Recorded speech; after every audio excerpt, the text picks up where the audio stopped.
Hello students, today's topic for electronics 5th semester digital communication chapter 2nd, that is coding. So let's begin. What is coding? Coding is a method in which data bits of source are converted into some standardized form provided that both the sender and receiver must agree on specific pattern to be used। इसका मतलब ਕੀ ਹੈਗਾ ਕਿ ਜਿਹੜਾ sander ਤੇ receiver ਆ ਉਹ ਇੱਕ specific pattern use ਕਰਦਾ ਟੂ ਸੈਂਡ ਦਾ ਇਨਫੋਰਮੇਸ਼ਨ। ਠੀਕ ਹੈ, ਉਹ ਕੀ ਕਰਦੇ ਆ, ਇੱਕ ਜਗ੍ਹਾ ਤੋਂ ਦੂਸਰੀ ਜਗ੍ਹਾ ਦੇ ਵਿੱਚ ਇਨਫੋਰਮੇਸ਼ਨ ਸੈਂਡ ਕਰਦੇ ਆ ਵਿਦ ਸਪੈਸੀਫਿਕ ਪੈਟਰਨ। ਉਹ ਕਿਸ ਪੈਟਰਨ 'ਚ ਹੁੰਦੇ, ਕੁਛ ਅਲੱਗ ਹੀ ਪੈਟਰਨਸ ਦੇ ਵਿੱਚ ਹੁੰਦੀ ਆ, ਉਹਨਾਂ ਨੂੰ ਸਟੈਂਡਰਡਾਈਜ਼ ਫੋਰਮ ਕਹਿ ਦਿੰਦੇ। ਠੀਕ ਹੈ, ਹੇਅਰ ਜਿਹੜਾ ਡਾਟਾ ਆ ਉਹ ਕਿਹੜੀ ਫੋਰਮ 'ਚ ਆ, ਬਿਟਸ ਦੀ ਫੋਰਮ ਦੇ ਵਿੱਚ। ਠੀਕ ਹੈ, ਜਿਹੜਾ ਇਨਫੋਰਮੇਸ਼ਨ ਆ ਉਹ ਕਿਹੜੀ ਆ, ਡਿਜੀਟਲਾਈਜ਼ਡ। ਠੀਕ ਹੈ, ਡਿਜੀਟਲ ਫੋਰਮਸ ਦੇ ਵਿੱਚ, ਯਾਨੀ ਕਿ ਇਹਨਾਂ ਬਿਟਸ। ਇਹਦਾ ਮਤਲਬ ਜਿਹੜੇ ਬਿਟਸ ਆ ਆਪਾਂ ਉਹ ਸੈਂਡਰ ਤੋਂ ਰਿਸੀਵਰ ਤੱਕ ਪਹੁੰਚਾਉਣੇ ਆ। ਠੀਕ ਹੈ, ਅਤੇ ਯੂਜ਼ ਕਰਨਾ ਹੈ ਕੋਈ ਇੱਕ ਸਪੈਸੀਫਿਕ ਪੈਟਰਨ। ਉਹਨੂੰ ਕਿਹੜੀ ਫੋਰਮ ਦੇ ਵਿੱਚ ਆ, ਕਹਿ ਲਓ standardise form. But the standardization is not easy to accomplish, so that it is difficult to convert all users to a single coding scheme.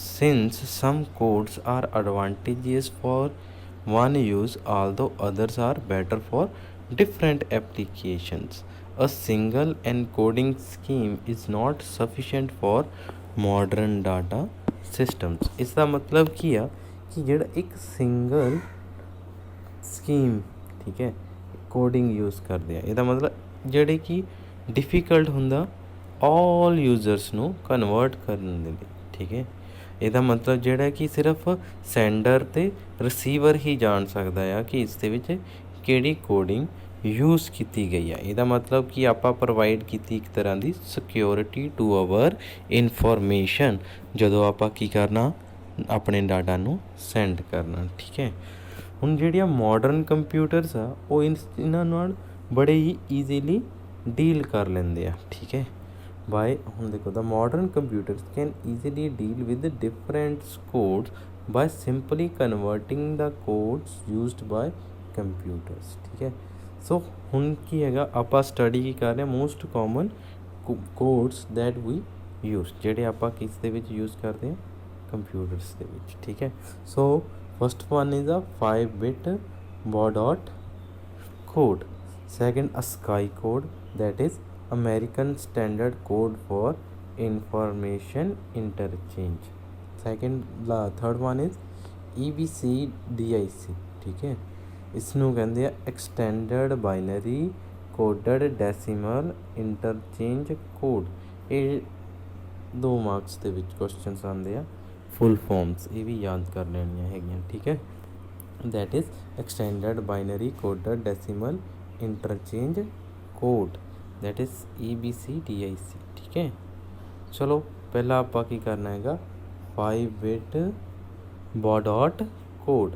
ਠੀਕ ਹੈ, ਸੋ ਇਸ ਦੇ ਵਿੱਚ ਆਪਾਂ ਕੀ ਯੂਜ਼ ਕਰਨੇ ਆ, 5-bit code. Here we are going to use a 5-bit code, only we use 5 bits to send or receive our data। ਇਸ codes ਨੂੰ ਆਪਾਂ ਟੈਲੈਕਸ ਕੋਡ ਵੀ ਕਹਿੰਦੇ, it is also known as telex code.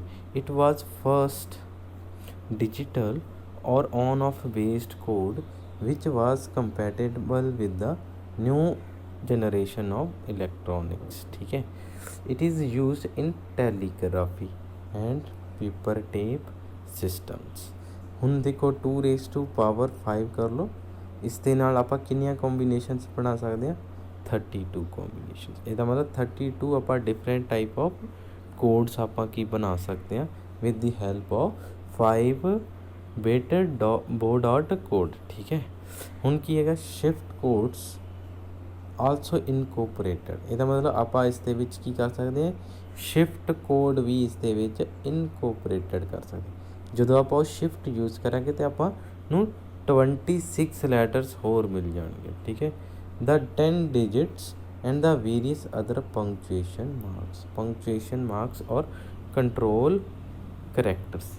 इस दे विच आपां इस दी help दे नाल आपां क्या बना सकते अपने 26 लैटर्स, ठीक है, यानी ABCD।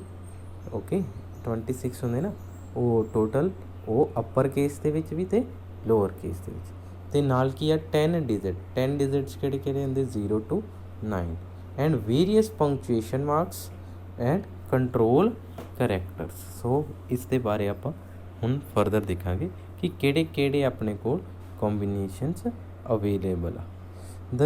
This increase the number of combinations to 64। ਜਦੋਂ ਆਪਾਂ ਇਸ ਸ਼ਿਫਟ ਕੋਡਸ ਦਾ ਇਸਤੇਮਾਲ ਕਰਦੇ ਹਾਂ ਉਸ ਦੇ ਨਾਲ ਕੀ ਹੁੰਦਾ ਕਿ ਜਿਹੜੀਆਂ ਕੰਬੀਨੇਸ਼ਨਸ ਸੀ ਉਹ ਆਪਣੇ ਕੋਲ ਸਿਰਫ 32 ਸੀ, ਉਹ ਹੁਣ ਕੀ ਬਣ ਜਾਂਦੀਆਂ ਨੇ 64। ਉਹ ਕਿੰਨੀਆਂ ਬਣ ਜਾਂਦੀਆਂ ਨੇ 64। the 6 communications are used for the function codes, leaving only 58 available codes. The alphabets, numbers, other functions requires 42 of these and 58 results. Rest of the combinations are limited to provide extra punctuations and computing codes। इसका मतलब ਆਪਾਂ ਕੀ ਕਰ ਰਹੇ ਹਾਂ, ਉਹਨਾਂ ਲਈ extra ਪੰਕਚੁਏਸ਼ਨਸ ਤੇ computing codes ਨੂੰ ਯੂਜ਼ ਕਰਨਾ ਅੱਗੇ ਫਰਦਰ, ਯਾਨੀ ਹੋਰ ਆਪਾਂ ਉਸ ਦੇ ਵਿੱਚ ਇਨਕਰੀਜ਼ ਕਰ ਲੈਂਦੇ with the help of codes, ਠੀਕ ਹੈ, with the help of function codes ਆਪਾਂ ਕੋਲ ਹੋਰ ਜ਼ਿਆਦਾ ਕੋਡਸ ਉਸ ਦੇ ਵਿੱਚ ਯੂਜ਼ ਕਰ ਸਕਦੇ, ਯਾਨੀ ਹੋਰ ਕੰਬੀਨੇਸ਼ਨਸ ਆਪਾਂ ਉਸ ਦੇ ਵਿੱਚ ਯੂਜ਼ ਕਰ ਸਕਦੇ। ਹੁਣ ਦੇਖੋ ਇੱਧਰ ਦੇਖੋ, here are these are letters, ठीक है, these are our letters, यानी ABCDEF A to Z, ठीक है। ये किन्ने हो गए 26। these are our figures, ये की हैगी अपनियां फिगर्स, ठीक है, अपने फिगर्स। इसका मतलब की है इस दे विच अपने कोल की आ जाने आ डिजिट्स आ जाएंगे, होर की आ जाएगा अपने कोल इस दे विच पंक्चुएशन मार्क्स, ठीक है, इस दे विच अपने सिंबल्स जाने आ जाएंगे, आ जोड़े सिंबल्स आ इस तरह की एंड हैश, ठीक है, उस दे विच कॉमर्स, इन्वर्टेड कॉमर्स, इस तरह ये सारे आ जाएंगे इस दे विच।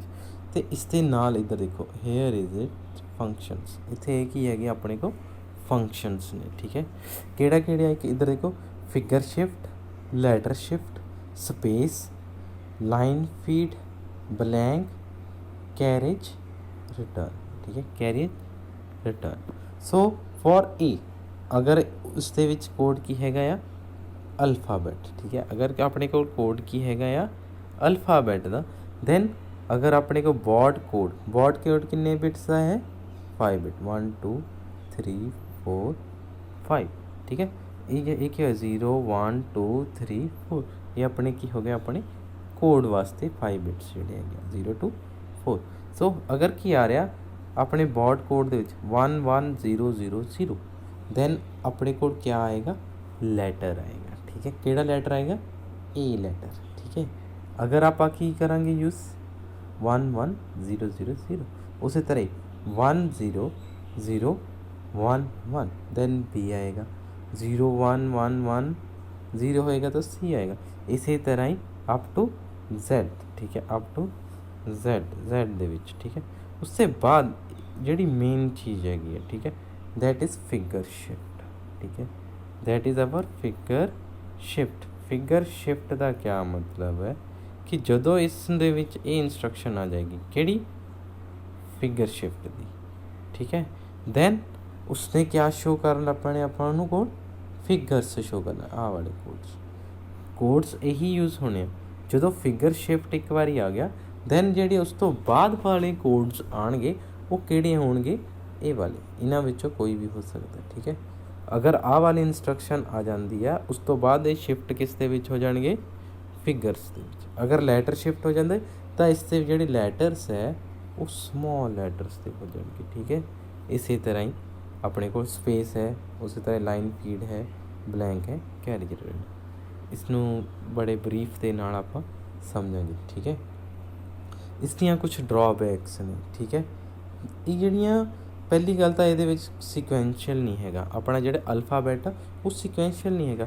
ਜਿਸ ਤਰ੍ਹਾਂ 1 2 3 4 5 6 7 8 9 ਇਸ ਤਰ੍ਹਾਂ, ਇਹਦਾ ਮਤਲਬ ਇੱਕ ਕਿਸੇ ਇੱਕ ਸੀਕੁਐਂਸ ਦੇ ਵਿੱਚ, ਇਹਦੇ ਵਿੱਚ ਦੇਖੋ 6 ਇੱਥੇ ਆ, 2 ਇੱਥੇ, 7 ਇੱਥੇ ਆ, ਠੀਕ ਹੈ। ਇਹਦਾ ਮਤਲਬ ਜਿਹੜੇ ਉਹ ਕਿਸੇ ਵੀ ਸੀਕੁਐਂਸ ਦੇ ਵਿੱਚ ਨਹੀਂ ਹੈਗੇ, ਠੀਕ ਹੈ। That is a drawback of it ਹਨ। ਸੈਕਿੰਡ ਕੀ ਹੈ, ਇਹ ਜਿਹੜੀਆਂ ਇੰਨੀ ਜ਼ਿਆਦਾ ਸਫੀਸ਼ੀਐਂਟ ਨਹੀਂ ਹੈਗੀ ਕਿ ਜਿਹੜੇ ਐਕਸਟਰਾ ਪੰਕਚੁਏਸ਼ਨਸ ਅਤੇ ਕੰਪਿਊਟਿੰਗ ਕੋਡਸ ਇਸ ਦੇ ਵਿੱਚ ਆਪਾਂ ਐਡ ਕਰ ਸਕੀਏ, ਇਸ ਲਈ ਇਸ ਦਾ ਨਿਊ ਵਰਜ਼ਨ ਬਣਾਉਣ ਦੀ ਜ਼ਰੂਰਤ ਪੈ ਜਾਂਦੀ, ਠੀਕ ਹੈ। ਚਲੋ ਆਪਾਂ ਹੁਣ ਇਸ ਦੇ ਵਿੱਚ ਆਪਾਂ ਦੇਖੀਏ ਕਿਸ ਤਰ੍ਹਾਂ ਇਸ ਦੇ ਵਿੱਚ ਕੋਡਸ ਅਸੈਪਟ ਹੁੰਦੇ ਆ। First of all figure shift ਵਾਸਤੇ ਕਿਹੜਾ ਕੋਡ ਹੈਗਾ ਆਪਣੇ ਕੋਲ 1 1 1 1 0 1 1 1 1 0 1 1। ਇਹਦਾ ਮਤਲਬ ਜਦੋਂ 1 1 0 1 1 ਆ ਜਾਏਗਾ, ਇਹ ਅਲਫਾਬੈਟਸ ਦੀ ਜਗ੍ਹਾ ਕੀ ਲੈਣ ਲੱਗੇਗਾ, ਇਹ ਵਾਲੇ ਫਿਗਰਸ। ਸੋ ਇਸ ਦੇ ਵਿੱਚ ਉਹ ਸਿਲੈਕਟ ਕਰਾਂਗੇ, ਉਹ ਨੈਕਸਟ ਆ ਜਾਏਗਾ। ਲੈਟਸ ਸੀ ਕਿਸ ਤਰ੍ਹਾਂ। ਆ ਦੇਖੋ here is a letter shift, ਇੱਥੇ ਕੀ ਹੋਏਗਾ ਆ, ਲੈਟਰ ਸ਼ਿਫਟ ਹੋਇਆ ਹੈਗਾ। ਇਹਦਾ ਮਤਲਬ ਹੁਣ ਕੀ ਆਉਣਗੇ, ਲੈਟਰਸ ਹੀ ਹੋਣਗੇ। ਕੋਡ ਕੀ ਹੈਗਾ ਇੱਥੇ ਦੇਖੋ 1 2 3 4 5, ਇੱਥੇ ਜਾਂ ਕਹਿ ਲਓ 0 1 2 0 2 4, ਓਕੇ। ਜਿਸ ਤਰ੍ਹਾਂ ਵੀ ਸਹੀ ਲੱਗੇ 0 to 4 ਲਿਖ ਲਓ, ਚਾਹੇ 1 2 3 4 5, ਇਹ ਬਿਟਸ ਨੂੰ ਇੰਡੀਕੇਟ ਕਰ ਰਿਹਾ ਲਾਈਨ। ਹੇਅਰ ਇਜ਼ ਕੀ ਹੈਗਾ ਆ, ਜਦੋਂ ਲੈਟਰ ਸ਼ਿਫਟ ਆ ਉਸ ਵਾਸਤੇ ਕੋਡ ਕੀ ਹੈਗਾ 1 1 1 1 1 1। ਹੁਣ ਕੀ ਆਉਣਗੇ, ਲੈਟਰਸ ਆਉਣਗੇ, ਕਿਹੜੇ A B C D E F G H I J, ਠੀਕ ਹੈ, ਉਹ A to Z ਆਉਣਗੇ। ਹੁਣ ਜੋ ਲੈਟਰ ਸ਼ਿਫਟ ਹੈ, ਸਪੋਜ਼ ਕਰੋ ਕੋਡ ਕੀ ਹੈਗਾ 0 1 1 0। ਹੇਅਰ ਦੇਖੋ 0 1 1 0, ਦੇਖੋ ਕਿਸ ਦੇ ਵਾਸਤੇ ਹੈ, C ਵਾਸਤੇ 0 1 1 1 0। ਇਹ ਜਿਹੜਾ ਕੋਡ ਕਿਸ ਦਾ ਹੈ, C ਦਾ। ਸੋ ਇੱਥੇ ਕੀ ਆ ਗਿਆ ਫਿਰ C, ਇਸੇ ਤਰ੍ਹਾਂ ਹੀ O, ਇਸੇ ਤਰ੍ਹਾਂ ਹੀ D I N G। ਹੁਣ ਇੱਥੇ ਕੀ ਆ ਗਿਆ 1 1 0 1 1 1 1 0, ਯਾਨੀ ਫਿਗਰ ਸ਼ਿਫਟ 1 1 0 1 1। ਇਹਦਾ ਮਤਲਬ ਫਿਗਰ ਸ਼ਿਫਟ ਹੋ ਗਿਆ। ਜਦੋਂ ਫਿਗਰ ਸ਼ਿਫਟ ਹੋ ਗਿਆ, ਇੱਧਰ ਦੇਖੋ ਫਿਗਰ ਸ਼ਿਫਟ 1 1 0 1 1, ਯਾਨੀ ਹੁਣ ਜੋ ਵੀ ਐਕਸੀਕਿਊਟ ਹੋਗਾ ਉਹ ਆ ਚੀਜ਼ ਐਕਸੀਕਿਊਟ ਹੋਗੀ। ਇੱਥੋਂ ਕੋਡ ਆਏਗਾ, ਦੇਖੋ ਹੇਅਰ ਇਜ਼ ਨੈਕਸਟ ਕੀ ਹੈਗਾ ਆ 7 ਦਾ code, that is 1 1 1 0 0 1 1 1 0 0। Here is a 7, that is 1 1 1 0 0। So ਇਹਦਾ ਮਤਲਬ ਹੁਣ ਕੀ ਆਉਣਗੇ ਆਪਣੇ ਕੋਲ ਫਿਗਰਸ।